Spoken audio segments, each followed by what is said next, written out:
प्यारे बच्चों, आज हम पाठ 5 चिट्ठियों की अनूठी दुनिया पढ़ने जा रहे हैं, जिसके लेखक अरविंद कुमार सिंह हैं। लेखक ने हमें प्रस्तुत निबंध में प्राचीन समय में चिट्ठियों या पत्रों के महत्व को दर्शाते हुए उनकी उपयोगिता तथा पत्र लेखन की कला के विकास पर प्रकाश डाला है। वर्तमान या आधुनिक समय में पत्रों का स्थान किस प्रकार मोबाइल, व्हाट्सएप, एसएमएस या कोरियर आदि ने ले लिया है, लेकिन आज भी कुछ स्थानों पर पोस्टमैन या डाकिये को देवदूत के समान माना जाता है। तो आइए अरविंद कुमार सिंह जी के इस लेख में चिट्ठियों के महत्व के विषय में जानते हैं। पत्रों की दुनिया भी अजीबोगरीब है और उसकी उपयोगिता हमेशा से बनी रही है। पत्र जो काम कर सकते हैं वह संचार का आधुनिकतम साधन नहीं कर सकता है। लेखक कहते हैं कि जो चिट्ठियों का संसार है बड़ा ही अद्भुत है और उसकी उपयोगिता प्राचीन समय से चली आ रही है। चिट्ठियां जो कार्य कर सकती हैं वह आजकल की नई तकनीक भी नहीं कर सकती है। पत्र जैसा संतोष फ़ोन या एसएमएस मतलब शॉर्ट मैसेज सर्विस का संदेश कहाँ दे सकता है। पत्र एक नया सिलसिला मतलब चलन शुरू करते हैं और राजनीति, साहित्य तथा कला के क्षेत्रों में तमाम विवाद मतलब झगड़े और नई घटनाओं की जड़ भी पत्र ही होते हैं। दुनिया का तमाम साहित्य मतलब गद्य और पद्य, जो कि व्याकरण में हम पढ़ चुके हैं। गद्य और पद्य मतलब साहित्य पत्रों पर केंद्रित है और मानव सभ्यता जैसे सिंधु घाटी की सभ्यता, मिस्र घाटी की सभ्यता के विकास में इन पत्रों में अनूठी भूमिका निभाई है। पत्रों का भाव सब जगह एक सा होता है, भले ही उसका नाम अलग अलग हो।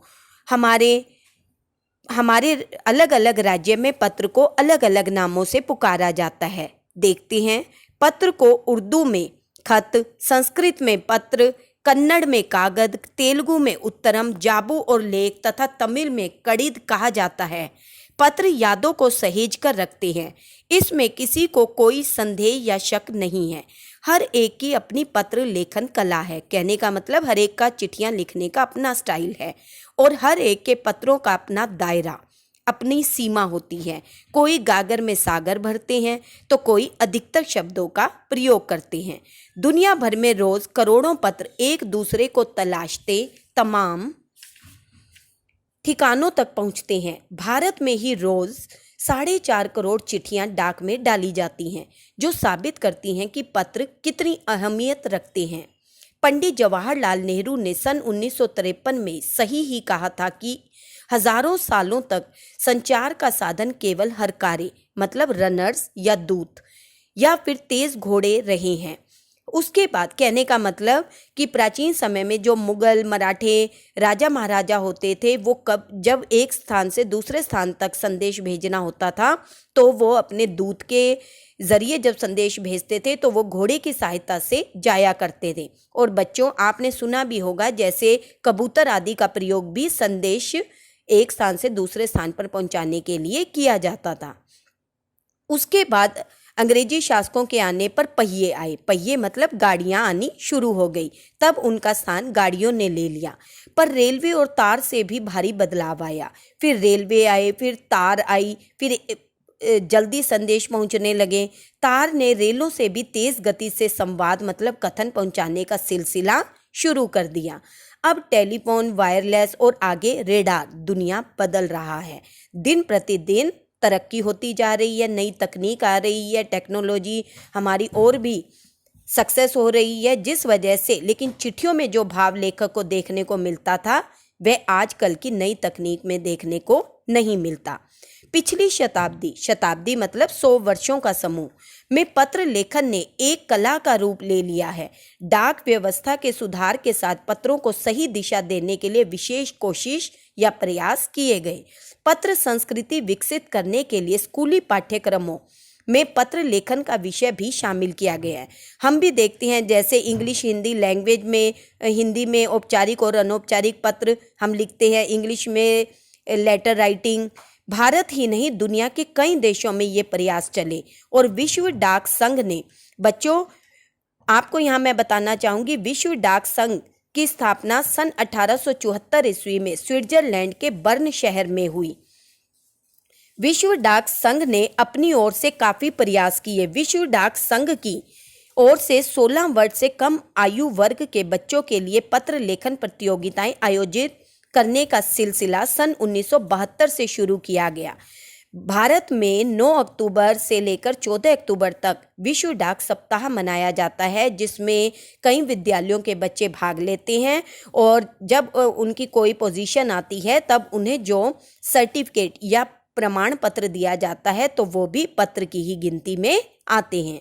यह सही है कि खास तौर पर बड़े शहरों और महानगरों में संचार साधनों के तेज विकास तथा अन्य कारणों से पत्रों की आवाजाही मतलब पत्रों का आना जाना प्रभावित हुआ है, पर देहाती मतलब विलेज, हमारे ग्रामीण दुनिया आज भी चिट्ठियों से ही चल रही है। फैक्स, ईमेल, टेलीफोन तथा मोबाइल ने चिट्ठियों की तेजी को रोका है, पर व्यापारिक डाक की संख्या लगातार बढ़ रही है। जहां तक पत्रों का सवाल है, अगर आप बारीकी से उसकी तह में जाएं तो आपको ऐसा कोई नहीं मिलेगा जिसने कभी किसी को पत्र ना लिखा या ना लिखाया हो या पत्रों का बेसब्री से इंतजार या प्रतीक्षा ना की हो। हमारे सैनिक, जी हाँ, हमारे जो सोल्जर हैं जो बॉर्डर पर रहते हैं, हमारे सैनिक तो पत्रों का जिस उत्सुकता या बेचैनी से इंतजार करते हैं उसकी तो कोई मिसाल ही नहीं। एक दौर था जब लोग पत्रों का महीनों इंतजार किया करते थे, पर अब वह बात नहीं। परिवहन साधनों के विकास ने दूरी बहुत घटा दी है। कहने का मतलब आजकल मिनटों सेकंडों में हमारे संदेश पहुंच जाते हैं। पहले लोगों के लिए संचार का इकलौता साधन चिट्ठी ही थी, पर आज और भी साधन विकसित हो चुके हैं। आज देश में ऐसे लोगों की कमी नहीं है जो अपने पुरखों की चिट्ठियों को सहेज और संजोकर विरासत के रूप में रखे हुए हैं, या फिर बड़े बड़े लेखक, पत्रकारों, उद्यमी या व्यापारी, कवि, प्रशासक, सन्यासी या किसान, इनकी पत्र रचनाएं अपने आप में अनुसंधान का विषय है। मतलब आज भी पुराने लेखक, कवि, जितने भी हमारे राइटर हुए, अगर उनके द्वारा लिखे पत्र हमारे पास ना होते तो हम कैसे कोई खोज या रिसर्च करते। तो आज भी उनके लिखे पत्रों पर खोज हो रही है और हमें जानकारी उस समय कैसी परिस्थितियां थी इस प्रकार की जानकारी प्राप्त होती है। अगर आज जैसे संचार साधन होते तो पंडित नेहरू अपनी पुत्री इंदिरा गांधी को फोन करते, पर तब पिता के पत्र पुत्री के नाम नहीं लिखे जाते, जो देश के करोड़ों लोगों को प्रेरणा देते हैं। पत्रों को तो आप सहेज कर रख लेते हैं, पर एसएमएस, शॉर्ट मैसेज सर्विस, संदेशों को आप जल्दी ही भूल जाते हैं। कितने संदेशों को आप सहेज कर रख सकते हैं? तमाम महान हस्तियों की तो सबसे बड़ी यादगार या धरोहर मतलब उनके जैसे डॉक्यूमेंट्स, उनके दस्तावेज, उनके द्वारा लिखे गए पत्र ही हैं। भारत में इस श्रेणी में राष्ट्रपिता महात्मा गांधी को सबसे आगे रखा जा सकता है। दुनिया के तमाम संग्रहालय, जानी मानी हस्तियां मतलब फेमस लोग के पत्रों का अनूठा संकलन भी है। तमाम पत्र देश, काल और समाज को जानने समझने का असली पैमाना है। भारत में आज़ादी के पहले महासंग्राम के दिनों में जो कुछ अंग्रेज अफसरों ने अपने परिवारजनों को पत्र में लिखे, वे आगे चलकर बहुत महत्व की पुस्तक तक बन गए। इन पत्रों ने साबित किया कि यह संग्राम कितनी जमीनी मजबूती लिए हुए था।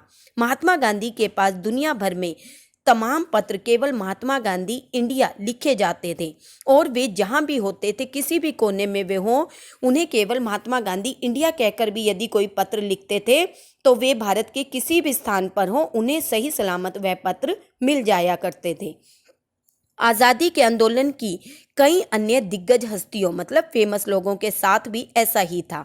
गांधी जी के पास देश दुनिया से सबसे बड़ी संख्या में पत्र पहुंचते थे, पर पत्रों का जवाब देने के मामले में उनका कोई जोड़ नहीं। कहने का मतलब गांधी जी के मुकाबले के अन्य कोई देखने को नहीं मिले। कहा जाता है कि जैसे ही उन्हें पत्र मिलता था उसी समय वे जवाब लिख देते थे। अपने हाथों से ही ज़्यादातर पत्रों का जवाब दिया करते थे। जब लिखते लिखते उनका दाहिना हाथ मतलब राइट हैंड दर्द करने लगता था तो वे बाएं हाथ मतलब लेफ्ट हैंड से लिखने में जुट जाते थे और हर पत्र का उत्तर दिया करते थे। महात्मा गांधी ही नहीं, आंदोलन के तमाम नायकों के पत्र गांव-गांव में मिल जाते हैं। पत्र भेजने वाले लोग उन पत्रों को किसी प्रशस्ति पत्र से कम नहीं मानते हैं और कई लोगों ने तो उन पत्रों को फ्रेम कराकर भी रख लिया है। यह है पत्रों का जादू। यही नहीं, पत्रों के आधार पर ही कई भाषाओं में जाने कितनी किताबें लिखी जा चुकी हैं। वास्तव में पत्र किसी दस्तावेज से कम नहीं है। दस्तावेज मतलब किसी जैसे कोई भी उनकी प्रूफ के तौर पर कोई भी उनके डॉक्यूमेंट्स। पंत के 200 पत्र बच्चन के नाम और निराला के पत्र हमको लिखिए है कहा तथा पत्रों के आईने में दयानंद सरस्वती समेत कई पुस्तकें आपको मिल जाएंगी। कहा जाता है कि प्रेमचंद खास तौर पर, प्रेमचंद जो कहानी के सम्राट कहे जाते हैं, खास तौर पर नए लेखकों को बहुत प्रेरक जवाब देते थे तथा पत्रों के जवाब में वे बहुत मुस्तैद मतलब चुस्त थे। जैसे ही कोई पत्र आता साथ ही उनका उत्तर देने के लिए वो भी महात्मा गांधी की तरह सदा तैयार रहते थे। इस प्रकार नेहरू और गांधी के लिखे गए रविंद्रनाथ टैगोर के पत्र भी बहुत प्रेरक हैं।